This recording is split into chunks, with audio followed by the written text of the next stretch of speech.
अस्सलाम वालेकुम। वादे जे मुताबिक़ मामूल जे मुताबिक़ 27 अप्रैल ते बि मां वटि हुज़ूर में हाज़िर थियो आहियां इहो ॿुधाइण लाइ कि 27 अप्रैल जे हवाले सां सिंधी तारीख़ असांखे कहिड़ो सलाम थी थिए, कहिड़ियूं ॻाल्हियूं थियूं करे ऐं उहे कहिड़ा वाक़िआ आहिनि जेके असांखे मजबूर था कनि त असां उन ते गौर कयूं, उन ते थोरो सोचूं। सो अव्हांखे सलाम, अव्हांखे दुआऊं, अव्हां सां प्यार। अव्हां सिंध जा सपूत आहियो, सिंध में सपूत आणियो आहियो, अव्हां सिंध जी तारीख़ जा वारिस आहियो, अव्हां सिंध जा वारिस आहियो, रोशन मुस्तक़बिल लाइ झांको ॾींदड़ आहियो। मूंखे जेको एतिरो चइजे त शौक़ु कोन्हे त वीडियो टॉक्स करे अव्हांखे तासुर ॾियां त मां सिंध जी तारीख़ ते अथॉरिटी आहियां या हिकिड़ो मिसाल तो क़ाइमु कयां त अॻ में कंहिं अहिड़ा वीडियो टॉक्स न ॾिना ऐं मां वीडियो टॉक्स जेके ॾियां थो पियो हिकिड़ी मजबूरी आहे। मजबूरी हीअ आहे त असां अज़ीम तारीख़ अज़ीम क़ौम जा वारिस आहियूं, पर पोइ असां सां ठगी थी, धोखो थियो, फ़रेब थियो ऐं दुश्मननि असांजे ज़हननि में विहारियो त हे क़बर खोटण वारो धंधो आहे, इन खां परे थियणु घुरिजे। माना सिंध असांखे तारीख़ खां परे रखियो हुयो ऐं ॿियो असांजे ज़हन में विहारियो असां सची तारीख़ किथे कान्हे का, रुॻो बादशाह जूं कहाणियूं आहिनि, हुकुमरान जूं कहाणियूं आहिनि। असां ईअं बि कोन्हे। तव्हां सां जेके मां 8-9 महीननि में ॻाल्हियूं कंदो आयो आहियां उन में त मां अवाम ऐं हुकुमरान खे गॾु करे खयो आहे न, ऐं कोशिशि इहा ई कंदो आहियां त मां माण्हुनि जूं ॻाल्हियूं, अवाम जूं ॻाल्हियूं घणियूं कयां, छो त मां अवाम मज़ाया अवाम जो आहियां ऐं अवाम लाइ आहियां न। त इन करे ॻाल्हियूं कबियूं पंहिंजे तबिके जूं कबियूं, पर असां पंहिंजो हिकिड़ो टुकड़ो हिसो अपर क्लास कढी फिटी त नथा करे सघूं, छो त उन्हनि जे ई वस वारा उहे रहिया, उन्हनि जेको कुझु कयो उन जा असांखे असर पिया। तंहिं करे मां अव्हांखे इहो गुज़ारिश कयां त हाणे तारीख़ जेकी आहे तव्हां असां जेका पढ़ूं था पिया उहा तारीख़ अवाम जी तारीख़ आहे, सिंधी तारीख़ आहे, बादशाह हुकुमरान जी कान्हे। तंहिं करे उहो ग़लति असांखे कंहिं चयो आहे। ॿियो चओ दादा तारीख़ जेके आहे असां उहो मुस्तनिद लिखी कान वई आहे। तारीख़ मुस्तनिद हिन करे न लिखिबी आहे त उन में पंहिंजा जज़्बा, उमंगूं, मोहबतूं ऐं नफ़रतूं शामिलु करे जॾहिं कलम खणिबो त कंहिंखे हीरो करे पेश कबो, कंहिंखे ज़ीरो करे पेश कबो, को वाक़िओ अहम आहे उनखे घटि करे पेश कबो। त इहे शयूं हाणे तारीख़ी तहक़ीक़ में न रहियूं आहिनि। हाणे जेको आहे सो ठोस साइंसी बुनियादनि ते तारीख़ ते कमु थो थिए। ऐं ॿियो सबबु जेको आहे मुंहिंजो अव्हां सां वीडियो टॉक करण जी रोज़ानो, उन जो पहिरियों कारण इहो आहे त असां दोस्ती था पैदा कयूं माज़ीअ जी, अव्हां सां माज़ी हालत जी पंहिंजी यारी था पैदा कयूं ऐं उन में तारीख़ बीनी था कयूं। तारीख़ बीनी माना इहा त आदत त पाण में हिकिड़ो पैदा कयूं त तारीख़ पढ़बी आहे। मां ॿुधाइण जे ज़रिए अव्हांखे ॼण त तारीख़ पढ़ण लाइ राग़िब थो कयां। हिकिड़ी तारीख़ बीनी आहे, साईं तंहिंखां पोइ आहे तारीख़ फ़हमी, त असांखे तारीख़ जा खोड़ वाक़िआ अहिड़ा आहिनि जो हुननि जी तशरीह अहिड़ी ग़लति कई वई आहे या ॿुधाई वई आहे जो उहो असां खे इम्प्रेस नथा कनि, असांजे सोचुनि ऐं लोचुनि खे ग़लति रंग था ॾियनि, असांजा सोचुनि ऐं लोचुनि जा काबा क़िबला मटाए था छॾनि। तंहिं करे ज़रूरी आहे त किन वाक़िअनि ते असां तफ़सील सां वेही बहस कयूं। टियों सबबु असांजो आहे त तारीख़ नवेसी बि कयूं। अलाह ॿियनि ते मयारूं था रखूं, असां त पाण छो नथा तारीख़ नवेसी कयूं, तारीख़ छो नथा लिखूं। ख़बर अथव मां हिकिड़ो ख़ासि हिकिड़ो कंदुसि वीडियो टॉक त सिंधी तारीख़ सां केॾियूं वेसाघात थियूं आहिनि। सालनि खां वठी अॼोके ॾींहं ताईं माण्हुनि वेही उनखे, हाणे त हिकिड़ो ग्रुप पैदा थियो आहे यूरोप में जिन सिंध में पनाह वरिती, सिंध जो खाधो ऐं उहो सिंध जे ख़िलाफ़ु कमु था कनि। आहे असांजे हिन में किताबनि में थो अचे, सिंधियुनि किताब कोन लिखिया आहिनि, ॿिया जेके हिते आया माण्हू उन्हनि किताब लिखिया आहिनि। उहो हिकिड़ो किताबु आहे असांजो, उन में ज़िक्र थो अचे त सिंध में पहिरियों दफ़ो क़ुर शरीफ़ जी जो तर्जुमो ऐं तशरीह जो कमु थियो राजा महरूक जे चवण ते, मंसूरा जे राजा जेको आहे असांजे हिबारी हुकुमरान, उन्हनि खे हिकिड़ो ट्रांसलेटर ॾियारे मोकिलियो। हाणे साईं उनखे जेको आहे सो उहे साबित करण जे लाइ वीडियो टास्क माण्हू ठाहिया आहिनि। साईं सिंध मदरसो हसन अली अफंदी ठाहियो, सिंध मोहम्मदन एसोसिएशन हसन अली अफंदी ठाही, क्रेडिट वरी पाण ॾे खणी था वञनि। बाबा क़ाइद आज़म ॼाओ असांजे झिरकनि में, असां पढ़ियोसीं नंढड़ाप में, चवंदासीं कराची में ॼाओ। इहा हिकिड़ी ॾिसी वियासीं असां। मिसाल मां बि ॿुधायांव, हिकिड़े मोतबर पंहिंजे वीडियो टाक में चयो आहे, अदा ठटो जेको न हुनजी जेकी आमदनी हूंदी उहा हुन लसबिले के सुपरविजन में हो, उनजे अंडर में हो। हाणे हुन छा त कराचीअ असां ॻोल्हे करणु या उहा सोच पैदा करण जे लाइ की कराची सॼे ठटे ते वञी हमरा पहुतो, चई इहो जेको आमदनी थींदी उहा लसबिले खे मिलंदी। अरे ख़ुदा जी सराई चई भला मुगल को चरिया आजा जेके नवाब मुक़ररु करे थो पैसा गॾु करे पाण ॾे खणी वेंदा। ठटो त उन्हनि ॾियारनि में आज़ादु हो न। आज़ादी माना इहा बाबा लसबेलो ख़ुदि सिंध जो जहिड़ो हिसो रहियो, कराची जो हिसो रहियो न। अमा कराची को उनजे खाते में कीअं था हणो। सो बहरहाल हिकिड़ियूं बदनियतूं आहिनि। मुंहिंजो चवण जो मक़सदु आहे तारीख़ सां खे मस्क करण जी कोशिशि थियूं कयूं वञनि। ऐं इहे माण्हू सीडियूं ठाहे वीडियो ठाहे उहे पंहिंजे जेके आहिनि ॿियनि मुल्कनि जे सिफ़ारतखाननि ते था पहुचाइनि, पंहिंजे नए नसुल खे तबाह था पिया कनि। असां त चाहियूं था न जेको सिंध में आयो उहो सिंधी आहे। असां त कंहिंसां नसुली तौर ते लिसानी तौर ते नफ़रतूं नथा कयूं न। बाबा सिंध जे घणे खां घणनि ॿोलियुनि जा शाइर पैदा कया। सचल सरमस्त खे ॾिसो केतिरनि ॿोलियुनि में शाइरी कई अथई। असां वटि लिसानी नफ़रत कान्हे का, लिसानी रवादारी आहे, समाजी रवादारी आहे। असां पाण बुकूं काटे ॿियनि खे खाराइण वारा माण्हू आहियूं। असां सां वेझनि इन करे थी थिए त असांजो तारीख़ ॾे तवजो कोन्हे। तारीख़ सां वेसा घातियूं असां इन करे कयूं आहिनि त ॿियनि खे मौक़ो ॾिनो आहे, कलम ॿिए जे हथ में ॾेई छॾियो आहे, असां हुन ते नज़र कोन था रखूं।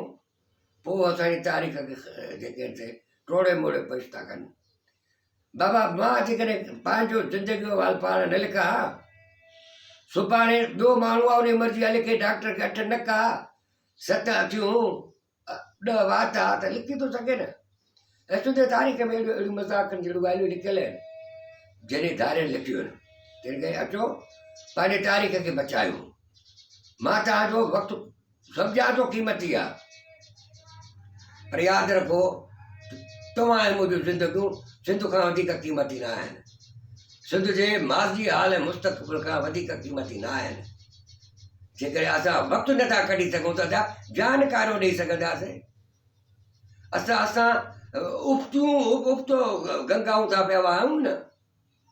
असां चऊं था वॾी तारीख़ था हलायूं, त इहा ख़बर कान थी पए त बा गॾ खे जेको आहे सो काॾो ॿधिजे।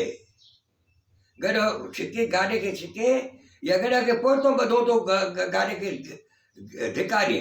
असां ईअं था कयूं न। अरे असां त नर्सरियूं पैदा कयूं न पंहिंजे नए नसुल खे, नौजवाननि खे, मौसूम माण्हुनि खे जेको आहे ज़हनी तरबियत था ॾियूं, जॾहिं उहो अञा हुनखे किताब सां मोहबत पैदा कराइणी आहे। जवान हुजे अमल ज़िंदगी हुन में क़दम रखे, नज़रियाती तरबियत कयोसि, पर कचे ज़हनी सां कयूं त पोइ ॼणो नर्सरियूं था आहिनि असांजूं, जिते गुल फुटनि था न, पोइ ॿिया जेके हुनखे झपे था वञनि। ऐं ॿिया जेके असां वटि थियनि था पिया, माण्हू खॼी था वञनि ऐं गुम थी था वञनि, उनजो सभु रीज़न इहो ई आहे न त असां उन्हनि खे दोस्तनि जी ज़बान खे आवाज़ त ॾिनासीं, पर उहा बुर्दबारी ऐं उन ते अमल कॾहिं करिणो आहे, उन ते उहो टाइमिंग्स असांजी जेका ग़लति आहे। सो उन में बहरहाल चवणु मक़सदु आहे सिंध जी तारीख़ असांखे घणो कुझु ॿुधाए थी, सम्झाए थी पई। जे करे असां में उहो वक़्तु कढूं धरतीअ लाइ, धरती जे माण्हुनि जे लाइ, माज़ी हाल ऐं मुस्तक़बिल लाइ। ऐं तफ़सील सां थोरो ॻाल्हाइणो इन करे त कॾहिं कॾहिं असांखे ॻाल्हाइणु घुरिजे। असां जेकॾहिं ॿुड़ा ॿधी आचार न कंदासीं, मुंहंनि में मुंहुं विझी असां सोचींदासीं न मरी वेंदासीं, जीअं मरूं था पिया। ऐं मिसाल तव्हांखे अॼु ॾिसो सिंधियूं हालतूं कहिड़ियूं आहिनि। बाबा साॻियूं हालतूं 1849 में थियूं न। मनोड़ो वियो, उन खां पोइ कराची वई, ऐं उन खां पोइ ख़बर अथव खोड़ रिपोर्टूं पयूं आहिनि अंग्रेज़नि फौजनि जूं ॿियनि अॻाए ॿेट बि सिंध में आहिनि, हिन फलाणे में पाणी मिठो आहे, फलाणे जी हीअ अहमियत आहे। ॿेटनि ते नज़रूं 1939 में उन्हनि हाणे तव्हां असां कहिड़े दौर में था रहूं, हालातूं साॻियूं न आहिनि कि कराची ते नज़रूं रखी वेठा आहिनि, के ॿेटनि ते नज़रूं रखी वेठा आहिनि, ऐं ॻाल्हाइण जे लाइ को तयारी कोन्हे त को कहिड़े हिसाब सां ॻाल्हाइबो। ऐं असां ॾाढा सूफ़ी माण्हू, चंबो हिकिड़े पासे ॾों लॻे थो त ठाहे ॿियो था ॾियूं त हेॾो बि चंबो हणी कढु। ऐं इहा असांजी तसव्वुफ़ त असांखे शाह इनायत सूफ़ीअ सेखारियो न, कुंड में वेही करे त जेको अलाह अलाह करे सघे थो बहितर आहे। इहो सभु ॿार जो ग़लति इंटरप्रिटेशन माण्हू कंदा आहिनि, जो चवंदा आहिनि त लतीफ़ साहिब फरमायो त रोज़ा निमाज़ूं ईतुर चङो कमु, उहो को ॿियो फहम जंहिंसां पसिजे पिर खे, प्रिय खे पसण जे लाइ अलाए रोज़ो निमाज़ो फ़र्ज़ु आहे न, उहो किथे थोरो त कोन्हे न, उहो पढ़णो आहे, मुस्लमान खे रोज़ो बि रखिणो आहे, निमाज़ बि पढ़णी आहे। अब इहा त ड्यूटी आहे न, ड्यूटी जेकी आहे उहा ख़िदमत कीअं थी सघे, ख़िदमत माना अलाह जे बंदे सां प्यारु कयो न, अलाह जे बंदे जे धरतीअ सां प्यारु कयो न। ऐं उहो इहो आहे त कुंड में वेहणो न आहे। तसव्वुफ़ असांखे राह बि चो नथो सेखारे, तसव्वुफ़ हथ में ॾंडो थो ॾिए, सचे हक़ जी ॻाल्हि थो। असां बाक़ी शाइर हो न असांजो सचल साईं, वतन दोस्ती जा बेत थियासीं न, मला तुंहिंजे मटड़ी अचे चोर चढ़िया। अलाए उहो ॾियारो आहे जॾहिं सिंध ते जे नेविगेशन ते अंग्रेज सोचनि पिया न, हुन ॾिठो पंहिंजी तारीख़ ते लिखी वियो न सचल साईं। सो बहरहाल तव्हां असांजे ॾींहंनि में बि के माण्हू वीचारा जुलूस था कनि, के बयान था ॾियनि, कीअं था कनि, हर को पंहिंजे हिसाब सां जेको आहे सो कंट्रीब्यूट करे थो, पर उहो आहे इनफरादी अमल असांजो। इज्तिमाही उन में रंग तॾहिं ईंदो जॾहिं असां तारीख़ मां के सबक़ु सिखंदासीं ऐं उनजी का किरके रिजीट कंदासीं ऐं किरके जेको आहे उहो पंहिंजी ज़िंदगीअ जे लाइ अमल में शामिलु कंदासीं। सो अचो बिस्मिल्लाह था कयूं। 27 अप्रैल ॾियारे ते अॼु थोरो अव्हां सां थोरा वाक़िया बयानु कयां त जीअं अव्हांजो क़ीमती टाइम मां बचाए सघां, पर इहो यादि रखिजो अव्हांजो क़ीमती टाइम घटि आहे, अव्हांजो वक़्तु, अव्हांजी ज़िंदगी उहो धरती ऐं धरतीअ जे रोशन मुस्तक़बिल माज़ी या हाल खां मथे न आहे। ऐं इदारा आहिनि ॿियनि हंधनि ते ठहनि था पिया, तव्हां असांखे पंहिंजनि तालकनि में ज़िलनि में बि ठाहिराइणु घुरिजनि। तस्वीरूं इन करे ॾींदो आहियां, एतिरो वरजाईंदो आहियां तस्वीरुनि खे त मन न मन कंहिं दोस्त जे ज़हन ते थिए, कंहिंजी दिलि में अहसासु पैदा थिए त मेरी सॼे सिंध जी बराबरी जे बुनियाद ते हिकु जहिड़ी तरक़ी थिए, हिकिड़े तरीक़े जा इदारा ठहनि। मुंहिंजो चइजे त नुक़्तनि वारी ॻाल्हि आहे, अंदूरनि सिंध में मुख़्तलिफ़ ज़िलनि में तालकनि जी सतह ताईं यूनिवर्सिटी, म्यूज़ियम ऐं लाइब्रेरी ठहणो घुरिजे। उन लाइ प्रेशर अव्हांखे ठाहिणो आहे, हथ जोड़ अव्हांखे करणी आहे, माहौल अव्हांखे पैदा करिणो आहे, जिन खे वोट ॾियो था, जिन जा ॾाढो सजदा था कयो, उन खां कमु अव्हांखे वठिणो आहे। अच्छा, हाणे अॼु जेको मूं अव्हांजी ख़िदमत में बहितर रखियो आहे उहो आहे त कहिड़ियूं हुयूं अॻु हालतूं, कीअं तिन खे वॾेरनि मुंहुं ॾिनो। तारीख़ पाण वरजाईंदी आहे न, हालतूं अॻु में कीअं हुयूं ऐं पोइ वॾेरनि उनखे कीअं मुंहुं ॾिनो। कहिड़ियूं हुयूं अॻु हालतूं, कीअं तिन खे वॾेरनि मुंहुं ॾिनो। केरु थो चए त माज़ी आहे किनो, अचो त सिखूं सबक़ु उन मां। माज़ी किनो कोन्हे मुंहिंजा साईं, इहो असांजो सोच जो फ़र्क़ु आहे, हुन मुंहिंजा फ़ाइदो कीअं था वठूं। चवंदा न अॻे पकी पकड़, जंग जा जनावर, जबल, वण टण ॿूटा ॻाल्हाईंदा ऐं माण्हू ॿुधंदा। अब अॼु बि ॿुधंदा, सिधो ॻाल्हाए थी, असां किथे था ॿुधूं, सिधी तारीख़ ॻाल्हाए थी त असांखे वक़्तु थो यादि था घोड़ारे। डॉक्टर दूनो पठाण 40 मिंट वठी वियो, अब डॉक्टर दूनो पठाण त 40 मिंट खाई कोन वियो आहे। मां न हूंदो आहियां, सिंध जी तारीख़ तव्हां ॻाल्हाईंदी आहे, पर कढो न कननि मां कप, कुझु ॿुधण जी कोशिशि कयो त सिंधी तव्हां सां छा थी ॻाल्हाए, सिंधी तारीख़ तव्हां सां छा थी ॻाल्हाए, ऐं पोइ उन मज़ा असांखे फ़ाइदो थींदो ऐं उन मां सबक़ु सिखंदासीं। हालतुनि खे तब्दील करण जे लाइ कुझु न कुझु पाण खे वरी मुस्तलह करे सघंदासीं। अच्छा हिते मुमताज़ जो कमु मां रोज़ानो ॾसींदो आहियां, जेके जिन जो मां मिसाल सुपरवाइज़र रहियुसि, जिन जो को सुपरवाइज़र रहियुसि, जिन जो एग्ज़ामिनर रहियुसि, एम फिल जे सतह जो या PhD सतह जो, उहे ज़ाहिर थीसिसूं असां वटि आहिनि।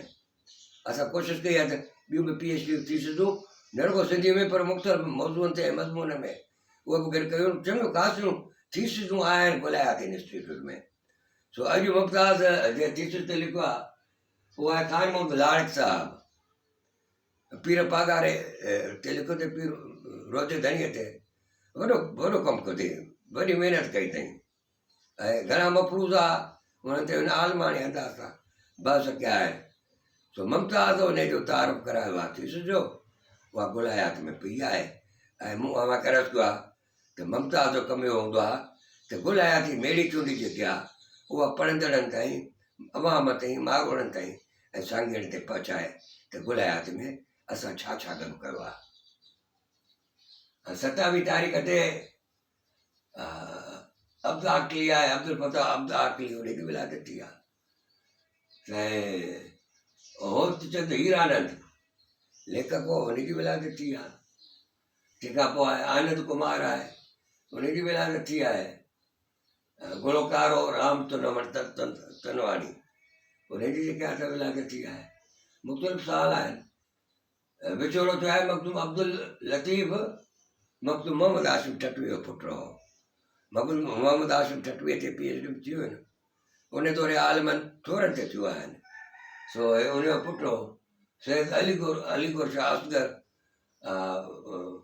हिनखे चवंदा हुआ असांजो बंगले धनी, उनजी विलादत थी वफ़ाती आहे। अब्दुल्ला हारून वॾो कमु कयईं, ऐं हिकिड़ो मिसाली माण्हू हिकिड़ो चए हिन करे थियो, सेल्फ मेड माण्हू हो, ग़रीब ख़ानदान जो ॿारु हो। जॾहिं जॾहिं ॼाओ संदसि पीउ मरी वियो, 2 रुपयनि सां माउ हुनखे चयो बाबा हे तुंहिंजी मिल्कियत अथई। उहो 2 रुपयनि वारो माण्हू एॾी महिनत कयईं, एॾी जुस्तजू कयईं, जो उनखे अंग्रेज़नि जे ज़माने में किंग ऑफ शुगर चवंदा हुआ। हिनजो एतिरो शुगर मिलियूं हूंदियूं। असांजो हिन सियासत में एॾो पंहिंजो मुक़ाम पैदा कयो, हिकिड़ी हैसियत पैदा कई, जो ख़ासि तौर ते मुस्लिम लीग खे जेको आहे उनखे सिंध में इंट्रोड्यूस कराइण, क़ाइदे सां मोहम्मद अली जिनाह खे इंट्रोड्यूस कराइण, हिन में हाजी अब्दुल्ला हारून जो जेको सो ज़िक्र हो, कंट्रीब्यूशन हो, हिसो वॾो माण्हू हो, हिन करे त सेल्फ मेड माण्हू हो। ऐं मज़ी ॻाल्हि इहा ई आहे, असां वटि 3 सर जे नाले सां मशहूरु थिया, सर हाजी अब्दुल्ला हारून, सर शाहनवाज़ भुट्टो, सर गुलाम हुसैन हिदायतुल्लाह, 3 सियासतदान हुआ। सर भुट्टो, सर भुट्टे ऐं असांजे सर हारून, हाजी अब्दुल्ला हारून, इन्हनि सिंध यूनाइटेड पार्टी ठाही। जॾहिं पहिरियों इलेक्शनूं थियूं त इहे 2 सर जेके आहे उन्हनि खे शिकस्त मिली। सो बहरहाल अॼु हिन वॾे माण्हूअ जी वफ़ाती आहे। ऐं असांजे ॿियो अलामा मस्तान हुसैवानी, असां नंढड़ा हूंदा हुआसीं उहो उनजा कालम पढ़ंदा हुआसीं, उनजी बि वफ़ात अॼोके ॾियारे ते 27 अप्रैल ते जेके असां थी आहे। हथौड़ा के कुझु वाक़ियो असां खणंदासीं अॼु। ऐं पहिरियों क्लास 1832 जो जेको आहे उहो वाक़ियो कयो आहे। शुरूआत आहे पाटे जरायो आहे सिंध में सफ़ारती कमकारनि जे लाइ। अॼु खैरपुर में पाटे जराए, उतां पंहिंजी सरकार खे पंहिंजे सिफ़ारतकारीअ जी जेकी आहे उहा प्रोग्रेस रिपोर्ट थो ॾिए, उनखे अप टू डेट थो करे त मूं हिते कहिड़ा फड़ा मारिया, कंहिंसां मिलियुसि। सो उहो ख़त आहे, वॾो तफ़सीली ख़त आहे। ऐं उन जूं पॉइंटूं जेके आहिनि, उन में पहिरीं पॉइंट जेकी आहे त हुन चयो त मीर ॾाढा मखण माण्हू आहिनि, इंसान दोस्त आहिनि, फज़ीलत वारा माण्हू आहिनि। ऐं मूंखे चयो अथनि त बाबा तूं खैरपुर ईंदे त खैरपुर हैदराबाद जे सरहदी ॻोठनि ते असांजा माण्हू तोखे वेलकम कंदा, आदो भाव कंदा। और उन्हनि में जेको आहे सो दीवान लक्ष्मी चंद जेको आहे उन मिठियाणी में वञी हिनखे वेलकम कयो आहे। हाणे असां पार्टी जॾहिं ख़तमु था ॻाल्हियूं कढूं इहे, ऐं पोइ वरी जेको वज़ीर हो फतह ख़ान कोरी जेको मुतनाज़ा बि रहियो उहो घणो घणो हुन मुदाख़लत बि कई, कॾहिं अंग्रेज़नि ऐं मीरनि जे विच ते दोस्ती पियो कराए, कॾहिं हिननि में मीरनि में इख़्तिलाफ़ पियो पैदा करे। सो इहो हुन सां कोट लालू हुन में वरी मिलियो आहे पार्टेंजर सां, त इहे हिकिड़ो हुन मां पार्टेंजर जी ख़ैरपुर में आमद जो इहा सूरत हाल आहे 1832 जे साल में। ऐं ॿी पॉइंट जेकी आहे वरी उहो चयो त वीर अली मुराद वरी जेको आहे मूंखे वरी ज़ुल्फ़कार शाह उन जे नाले सां पंहिंजो नुमाइंदो ॾियारे मोकिलियो, ऐं उहो आयो उन कचहरी असांजे गोरीअ बि कई, हर को करे पियो, पर असांजे ज़ुल्फ़कार शाह चयो बाबा अहिड़ी ॻाल्हि न लिखिजांइ जंहिंजे करे गवर्नर जनरल ऐं ख़ैरपुर जे हुकुमरान जे विच ते की ग़लतफ़हमी पैदा थियनि, चइनि करे लिखण वक़्त ते थोरो कलम खे अहिड़े हिसाब सां कमु आणिजांइ। हाणे इहा ॻाल्हि केरु थो लिखे, मूंखे कीअं ख़बर पई, पार्टेजर पंहिंजे ख़त में जेका उहा ॻाल्हि कई आहे। ऐं पोइ उते छो वियो, उते वियो असांजो ठाह करण जे लाइ, ठाह माना मुआदे जो ड्राफ्ट उन्हनि खे ॾिनो अथई, उन ते डिस्कशन थी आहे। ऐं इहा हिकिड़ी अॼोके ॾींहं ते 27 अप्रैल 1832 ते पार्टेजर ख़त लिखी पंहिंजी सरकार खे ख़ैरपुर में जेके हिन सुफ़ारतकारी जे हवाले सां हिन जूं सरगर्मियूं हुयूं, हिनखे वञणो थियो, उहे सॼा तफ़सील हुन पंहिंजे सरकार खे ॾिना आहिनि। साॻियो ई पार्टेजर आहे साल 32 जे बदिरां 1835 जो साल आहे, ऐं उन मां जेको आहे सो हिन ख़त ॾियण जी हिकिड़ी अहमियत आहे, उहा अवां ज़हन ते रखो। हे अॼु बि ॾिसो था न, हे सियासतदान हिक ॿिए खे हणनि था न इल्ज़ाम, ॿ मुल्क मां पैसो कढी वञी ॿाहिरि हिन मुल्कनि में रखियो अथनि, फलाणे हीअं कयो आहे, टीरे हीअं कयो आहे, मटीरे हीअं कयो आहे, वठि वठा पट खे ठाह लॻी पई अथनि। साईं साॻियो हिसो अलाए का पिट हुई, आदत हुई या को नेचर हुई, ख़बर थी पवे त असांजा सिंध जा हुकुमरान बि पंहिंजो पैसो ॿिनि मुल्कनि रियासतुनि में बि रखंदा। सो कुझु हैदराबादी वीरनि जा माण्हू विया आहिनि भुज, त हिन पार्टेजर जासूसी कई त छो विया आहिनि, कीअं विया आहिनि, पोइ ख़बर पई त मीरनि जो हुते नाणो पियल आहे, उहो कुझु खणणु विया। सो चवणु मक़सदु इहो, अब पंहिंजी धरती आहे, हुकुमरान सिंध जो ॿिए हंध ते छो थो पैसो रखे, उनजी माना इहा ई आहे त सिंध सां मोहबतूं आहिनि, पर उहा तक़सीम थियल मोहबतूं आहिनि। अब जीअं त जान ॾिबी उन खां नाणो कहिड़ी जेका क़ुर्बान करे, ऐं ॾिठो त हिन समूरनि मीरनि जी सॼी कमाई, इज़त शान मान हुन चंडे निभागे धोखेबाज़ ठग ऐं फ्रेबीअ ऐं नेपियर कहिड़ो हुन सां हशर कयो, ऐं उहो हशर केॾी बनाई असांजे हुकुमराननि खे। ऐं हुन में सो बहरहाल चवणो मक़सदु हो त सिंध जा हुकुमरान पंहिंजो पैसो ॿाहिरि बि रखंदा हुआ, भरपासे वारनि दोस्त रियासतनि में। 1850 आहे, ऐं तव्हां सां अॻ में ॻाल्हि कई आहे, वरी यादगिरी लाइ ॻाल्हि कयां त लंडन में पई हिकिड़ी जेका असां सनअती नुमाइश लॻे, ऐं पोइ सिंध जी ताक़त सदियूं अॻे दुनिया ते पहुतल हुयूं न, पोइ उहो सरकार फ़ैसिलो कयो आहे असांजे ईस्ट इंडिया कंपनी सरकार बाबा सिंध जी नुमाइंदगी बि उते हुजणु घुरिजे। हाणे ईस्ट इंडिया न ई हुन ॼाण 1800 हुई, छो त 1857 खां पोइ ईस्ट इंडिया कंपनी ख़तमु थी, पोइ आयो ब्रिटिश राज। सो उन्हनि चयो बाबा सिंध जी नुमाइंदगी थिए, ऐं पोइ हिकिड़ी कमेटी वेठी, कमेटीअ जो जेको हेड कयनि उहो प्रीडी, ऐं साॻियो माण्हू आहे जंहिंजे नाले ते कराची में उहो प्रीडी स्ट्रीट अथव, हुनखे हिकु ॿियो नुमाइंदो ॾिननि जिन सिंध में हुन सनअती नुमाइश जे लाइ मवाद गॾु कयो ऐं ओस ते पहुचायो। हाणे 1949 आहे। हिकिड़ी ॻाल्हि तारीख़ में ईअं थींदी आहे, तारीख़ में को बि दोस्त कोन थींदो आहे, को बि दुश्मन न थींदो आहे। हक़ीक़तूं जेके आहिनि उहे उन ते पाण रंग ॾींदियूं आहिनि, पंहिंजो नालो ॾींदियूं आहिनि। मूं वटि अलाए केतिरनि मौजूदह दौर जे सियासतदाननि जो गुलायत में मटीरियल आहे, खोड़ मटीरियल जेको हुनजे आशिक़र में एतिरो गॾु न कयो हूंदो। पोइ के दोस्त ईंदा आहिनि के जेको फाइल करे ॾियनि, साईं तव्हांजे नज़र में हे सियासतदान कीअं हो? मां खिली चवंदो आहे, अबा फाइल तुंहिंजे हथ में आहे, तूं पाण पढ़ो, मूंखां फ़ैसिला न वठि। मां तारीख़ आहियां ऐं मां जॾहिं ॻाल्हाईंदुसि तोखे पोइ सम्झ में तकिड़ो न ईंदो, क्योंकि मुंहिंजो कमु आहे त मां ग़ैर जानबदार बणिजी करे मवाद गॾु कया, उनमें मुंहिंजी नफ़रत, उनमें मुंहिंजी मोहबत जेकी आहे सा उहा शामिलु न हूंदी। अॼु ॾिसो हिकिड़ी मज़े जी ॻाल्हि आहे न, मां बि इंसान आहियां न, मूं वटि बि दिलि आहे न, मां बि कंहिंसां मोहबत करणु चाहींदो हूंदुसि न, कंहिंजो मुंहुं न वणंदो हूंदो हुन सां नफ़रत करणु चाहींदो हूंदुसि न। पर हिन तहक़ीक़ जे कम में मूंखे कंहिंसां ज़ाती मोहबत ऐं नफ़रत नथी करणी पए। सिकंदो आहियां, जेका पार्टी वणंदी आहे त चवंदा त या शख़्सियत वणंदी आहे त उन बाबति घणो मवाद गॾु कयां, पर न हिसे रसीअ सां पोइ बैलेंस पैदा थो करणो पए।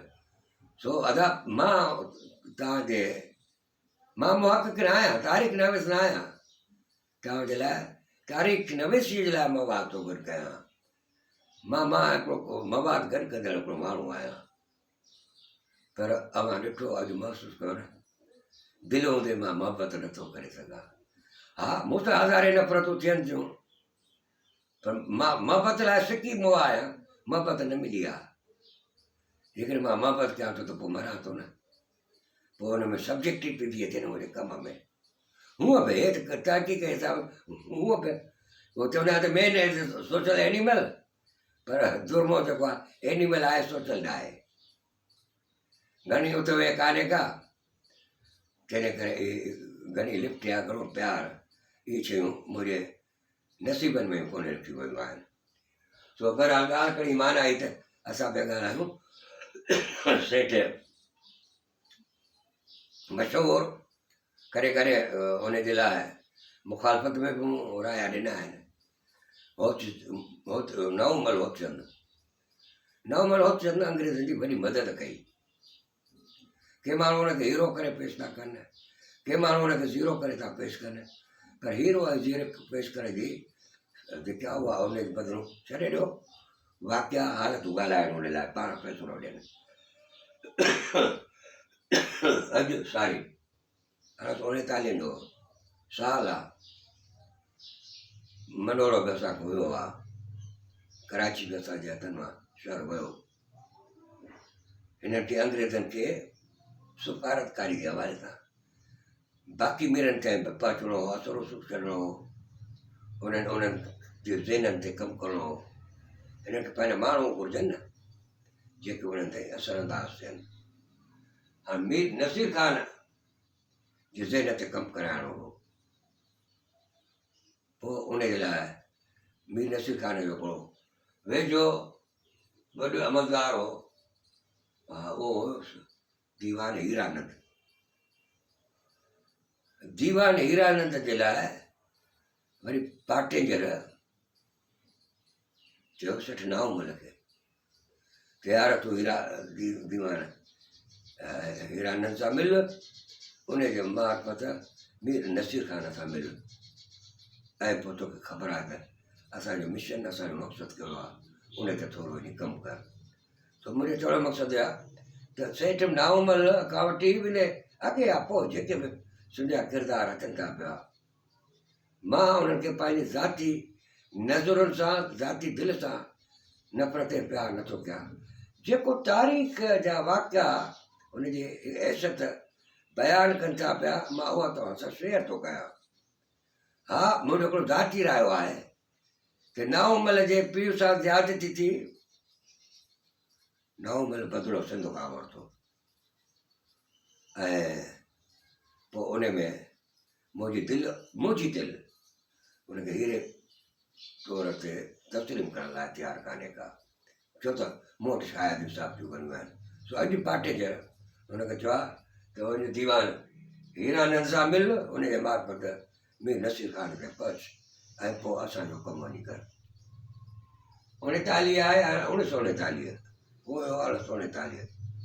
ऐं हिन में इहो चयो आहे त गांधीअ जो हिकिड़ो बयानु आहे, मूं ॾियणु हिन करे ज़रूरी ठातो, जेतिरो गांधी सिंध में पॉपुलर हो हिंदुनि में, कांग्रेसनि में, ऐं कांग्रेसनि में रुॻो सिंध जा हिंदू कोन हुआ, मुस्लमान बि हुआ। अहिड़े नमूने सां चंद्र बोस जेको उहो बि सिंध में पॉपुलर हो, सिंध में आयो बि सही।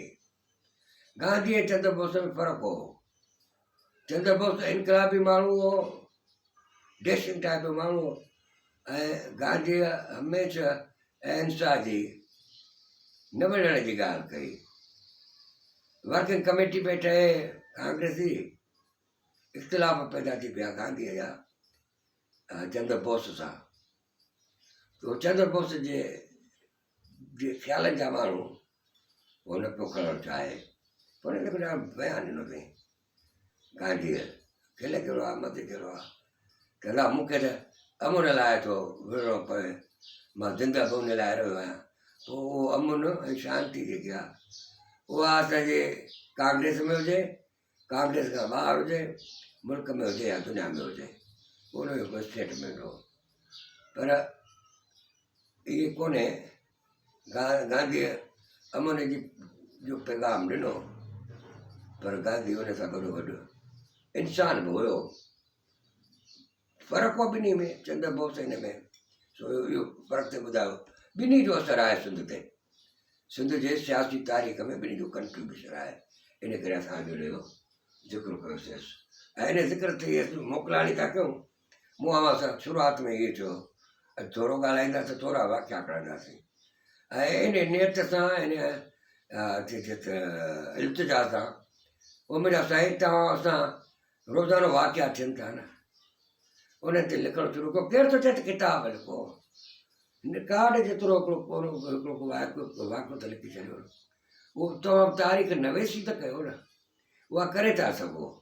जेकॾहिं तारीख़ नवेसी न कंदा, झारे जे हथ में जेकॾहिं कलम ईंदो, अहिड़ो करे अव्हांखे पेश कंदा आहियूं असांखे, जो असांजा पोयां ॾिसी मथे कतरे वेही रहंदा त इहे त चरिया असांजा वॾा। इन खां बचूं, तव्हां सां पाण कोशिशि कयूं। अॼु मूं तफ़सील सां ॻाल्हायो आहे त तारीख़ असांजी तारीख़ ते कहिड़ा हमला था थियनि। असांखे तारीख़ ॾे तवजो ॾियणु घुरिजे।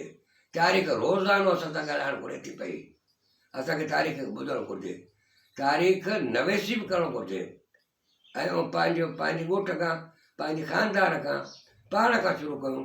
अरे ऑटोबायोग्राफी लिखंदासीं, उहो ख़ुदि तारीख़ आहे जंहिंमें तजुर्बा मुशाहिदा ईंदा। कमु करण जी गुंजाइश आहे, दिलि जी ॻाल्हि आहे, वक़्तु कढण जी ॻाल्हि आहे। ऐं वक़्त जे लाइ इहे न चओ त अव्हां वक़्त जी क़ुर्बानी था ॾियो, छो त अव्हांखे क़ुर्बानियूं अञा घणियूं ॾियणियूं आहिनि, तमामु घणियूं ॾियणियूं आहिनि। इन ते ॻाल्हाईंदासीं के दोस्त वरी नाराज़ थी पवंदा। तंहिं करे सुभाणे गॾु आहियूं। अॼु 27 तारीख़ ते ॻाल्हायोसीं, सुभाणे वरी 28 तारीख़ ते हुज़ूर में हाज़िर थिबो। पर ॿेली तारीख़ जी ॻाल्हियुनि ते गौर कयो, मुंहिंजे गुज़ारिश ते गौर कयो।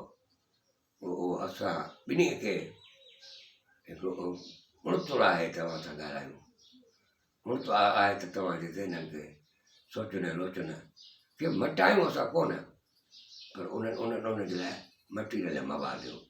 पंहिंजो ख़्यालु रखिजो। वॾी महिरबानी।